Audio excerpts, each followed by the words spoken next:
La esencia, por favor.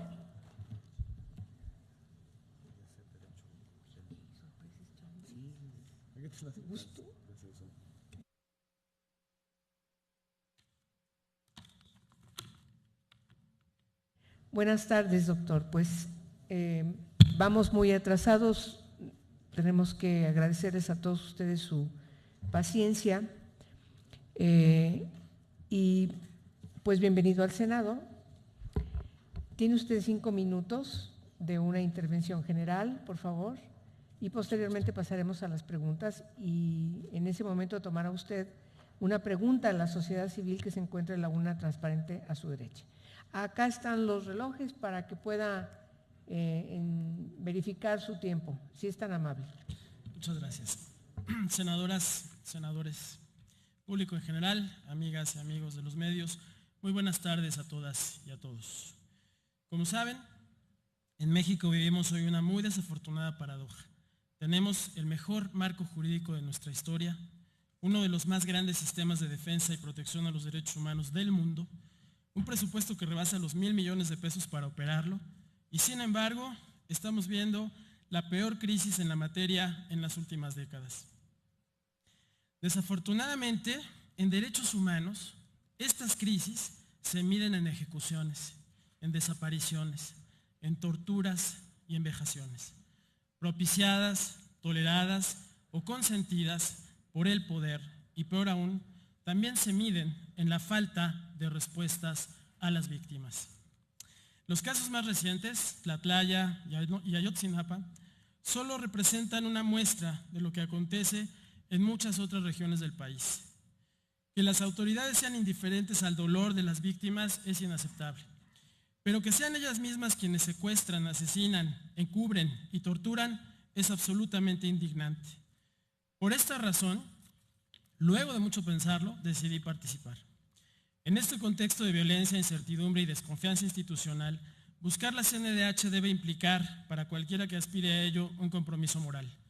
Es urgente revisar el rol que una institución como la del Ombudsman Nacional ha jugado y debe jugar en el aquí y el ahora del país. Tengo la certeza de que se requiere de inmediato recuperar su autonomía, y eso les involucra a ustedes y a quien resulte electa o electo. A ustedes porque como electores les toca garantizar que la o el ombudsman no llegue amarrado por compromisos de ningún tipo, con ninguna facción, un sector o un partido. Y a él o ella porque tiene simplemente la obligación de ser autónomo. El país no se puede dar el lujo de un ombudsman sumiso. Es importante que tenga la independencia necesaria para ejercer libremente la magistratura de opinión que representa. Su voz tiene que oírse respetuosa, pero firme, y ser creíble cuando denuncia, cuando recomienda, tanto como cuando reconoce y coadyuva. Y es que la autonomía es fundamental para generar confianza en la ciudadanía, pero sobre todo para lograr empatía con las víctimas. Resulta imprescindible articular una agenda nacional de derechos humanos que emerja de la propia sociedad civil, construirla desde abajo para que tenga legitimidad y promover que se ejerza desde los 3 poderes en todos los niveles de gobierno. Por eso creo que en esta elección, más que elegir al presidente de la Comisión Nacional de los Derechos Humanos, está en juego la elección de quien lidere moral e institucionalmente en materia de derechos humanos el sistema todo en el país.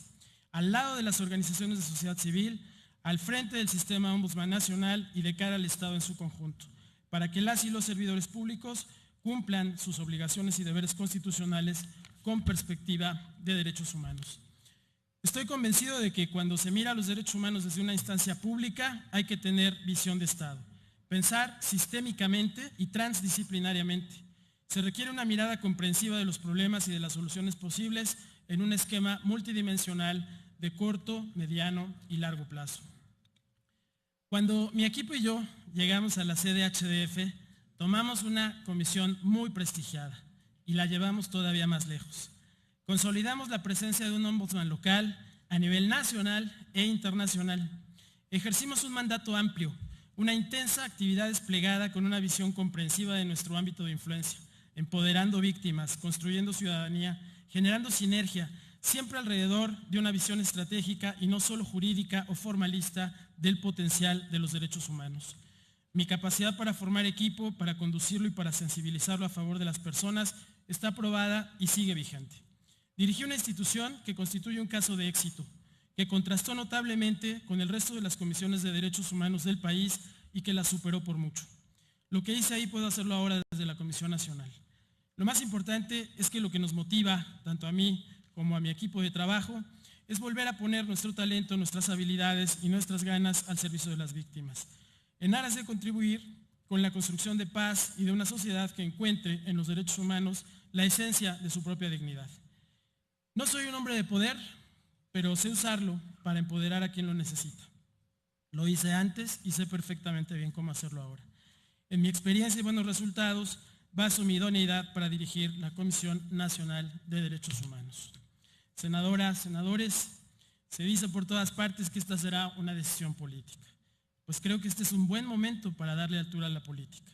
Dicho muy en serio y muy honestamente, en estos momentos por los que pasa el país, la ciudadanía necesita certezas y no promesas. Ustedes decidirán si afrontan el costo de más de lo mismo o el beneficio de una renovación que guíe la transformación de nuestro Sistema Nacional de Derechos Humanos. En sus manos está la credibilidad del proceso y con ello la legitimidad del o la próxima ombudsman. Muchas gracias y muy buenas tardes. Bien, vamos a iniciar la ronda de preguntas. Todas van a ser realizadas en un solo acto y posteriormente las contestarás, si eres tan amable, y tomarás una pregunta de la urna, que son preguntas de la sociedad civil. Tiene la palabra la senadora Adriana Dávila. Sí, gracias, presidenta. Yo quisiera repetir la pregunta que he hecho a algunos de los participantes. Sé que los temas de Trataya y Ayotzinapa están sobre la mesa, pero son temas emblemáticos hoy en la circunstancia que el país vive y lo que ha generado una opinión internacional nada favorable al país, ¿no? Y que si no ponemos atención, pues puede repetirse en algunos otros lugares del país. Yo quisiera saber su opinión en ese sentido, quisiera saber qué hubiera hecho distinto a lo que se hizo, y me gustaría que además nos platicara y nos dijera cuál es su visión respecto del tema de rendición de cuentas. Entiendo que en el tema de transparencia pudiéramos establecer el presupuesto que ya tiene la comisión, pero en el tema de rendición de cuentas, ¿qué es lo que haría usted en el proceso de rendición de cuentas en caso de resultar electo? Gracias. Muchas gracias. La senadora Laida Sansores, por favor.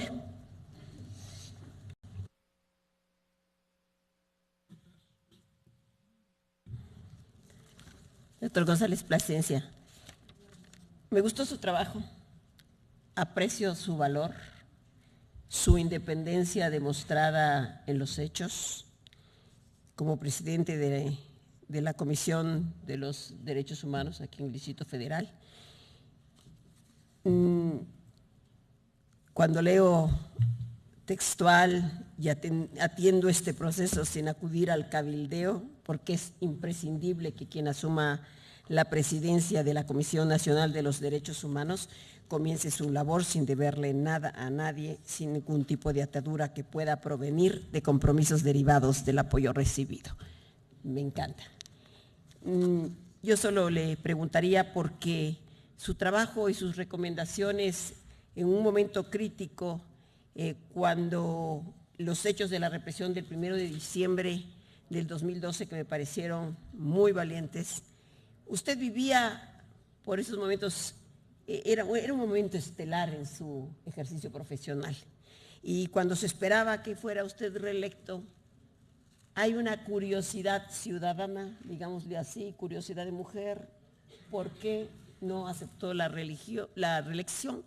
Hay quienes dicen que fue presión política, fue cuestión personal o, como dicen, motivos de salud. Eso último no. Bien. Senadora Diva Damira Gastelum. Oiga, ¿a qué se refiere usted en una parte de su plan? Se lo voy a leer como dice.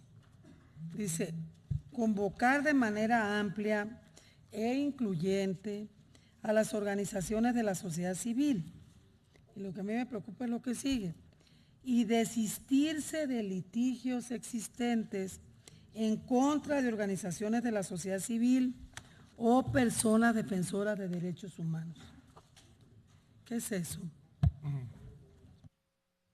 Senador Roberto Gil. Gracias, Presidenta. Bienvenido, maestro González Plasencia. Una pregunta muy breve. En su paso por la Comisión de Derechos Humanos del Distrito Federal, ¿cuál sería el caso más emblemático que le tocó a usted conocer? ¿Por qué lo seleccionaría como un caso que revela su actitud frente a la defensa de los derechos humanos? ¿Cuáles eran las características de ese caso y por qué de alguna manera usted se ve reflejado en la atención de ese caso? Por su atención de antemano, muchas gracias. Doctor, usted como presidente de la Comisión de Derechos Humanos del Distrito Federal le tocó convivir con la actual presidencia de la Comisión Nacional de los Derechos Humanos.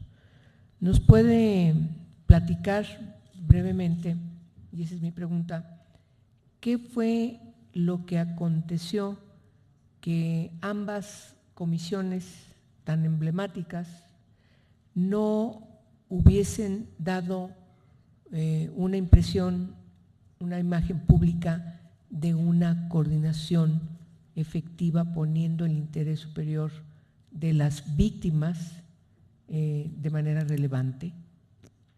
Y sobre todo desde este enfoque que se ha planteado por muchos de los ponentes de la indispensable constitución de un sistema nacional de protección y defensa de los derechos humanos desde los organismos autónomos.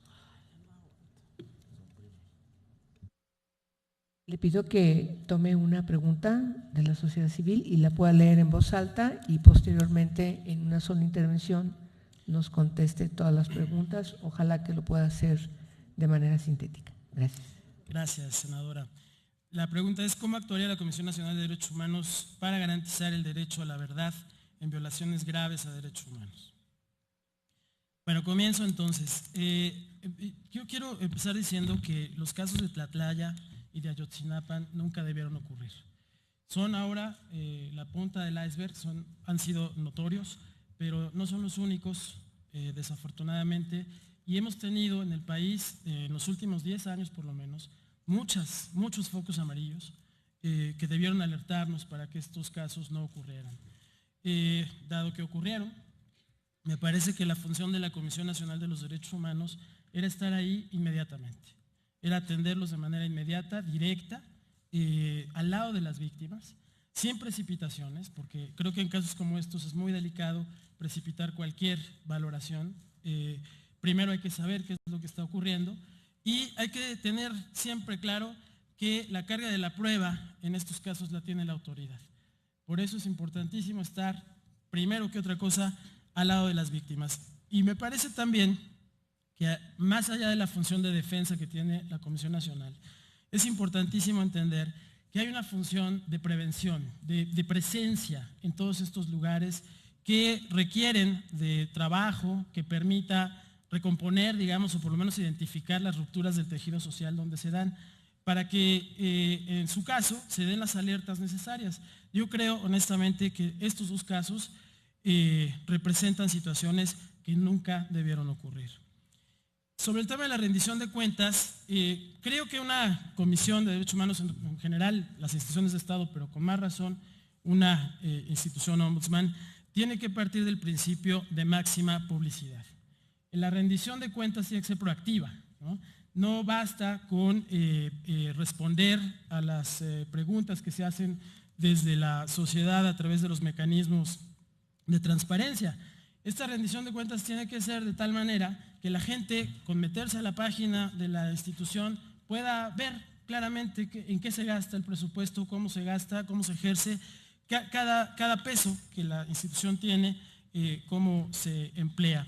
Y no solamente en términos monetarios, no solamente en términos económicos. Esta rendición de cuentas me parece que también incluye la posibilidad de que el ombudsman dé la cara frente a pues, todas aquellas acciones que pueden resultar controvertidas. Por eso me parece que un factor fundamental para el trabajo del ombudsman es que sea valiente, que no tenga ningún compromiso con nadie para efectivamente poder salir y dar la cara frente a cualquier situación.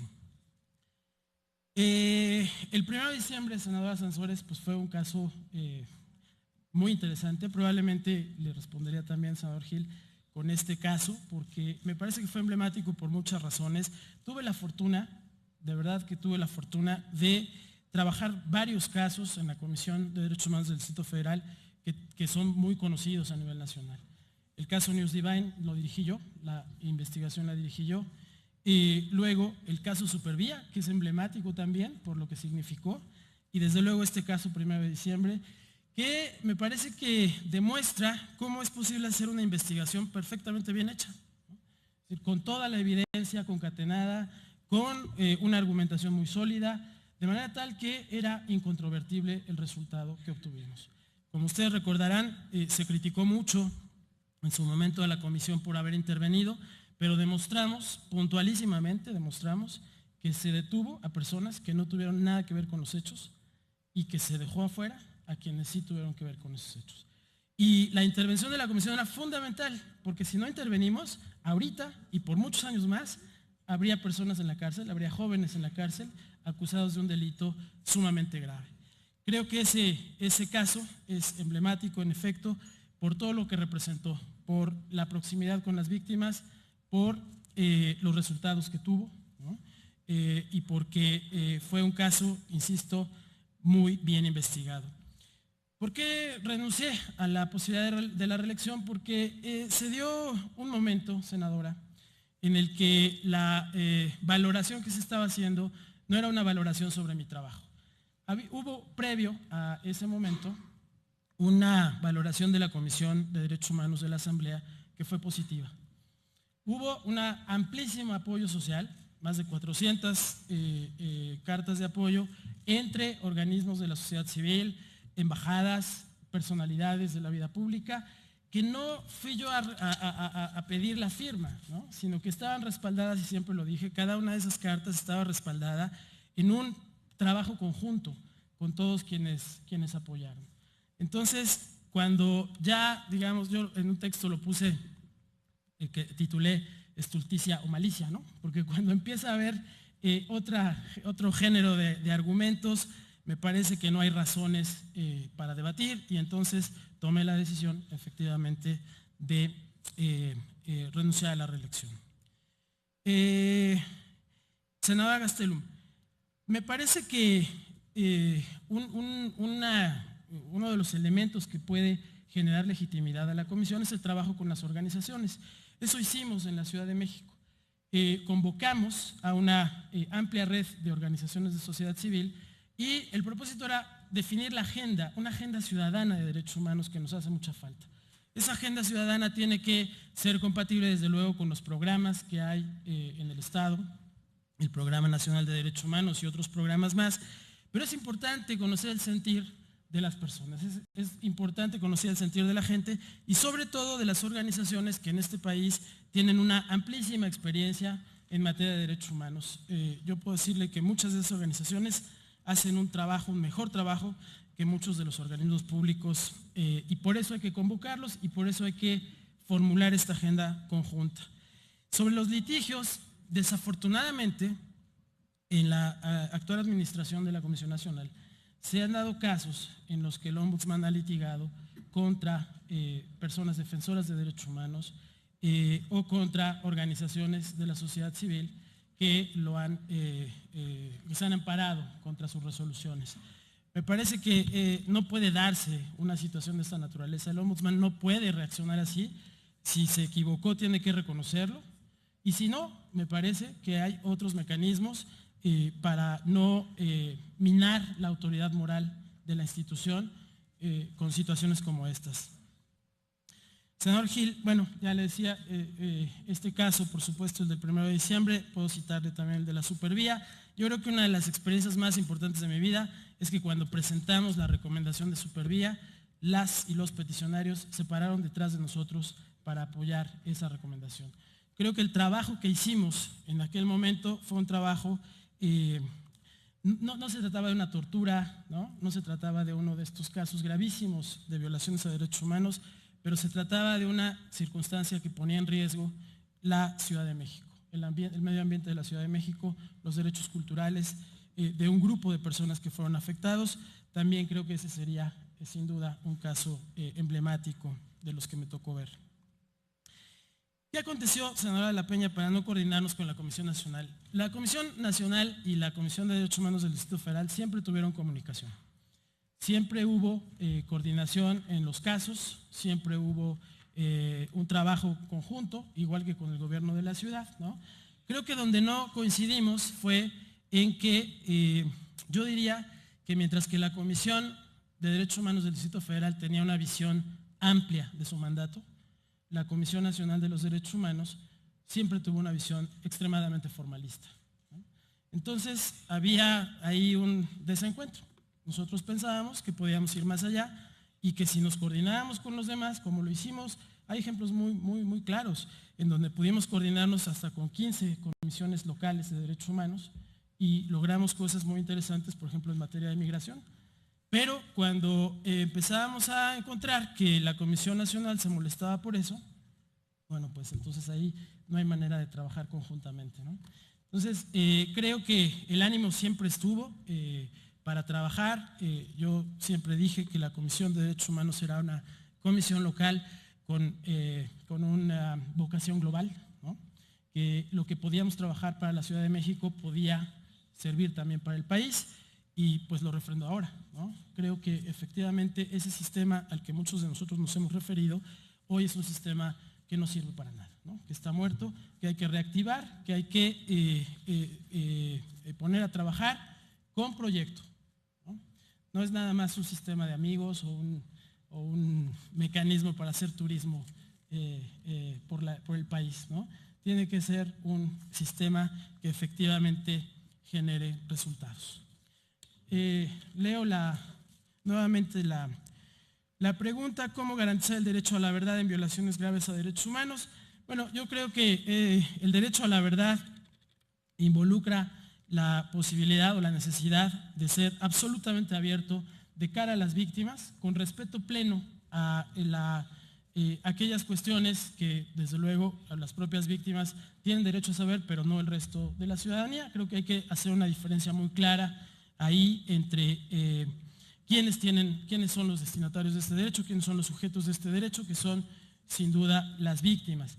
Y una cosa que me parece importantísimo es que ellas son quienes tienen que tener el primer acceso a la verdad.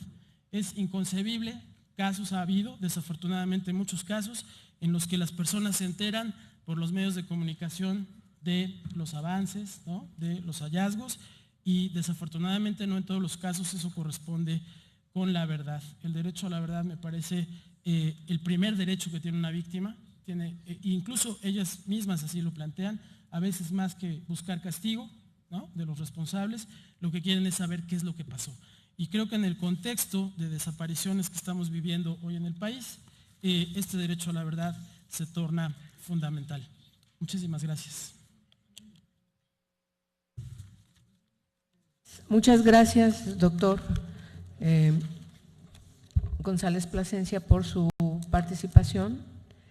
Le pedimos al equipo técnico que lo acompañe a la salida. Hasta luego. Hasta luego. Y pasaremos a la última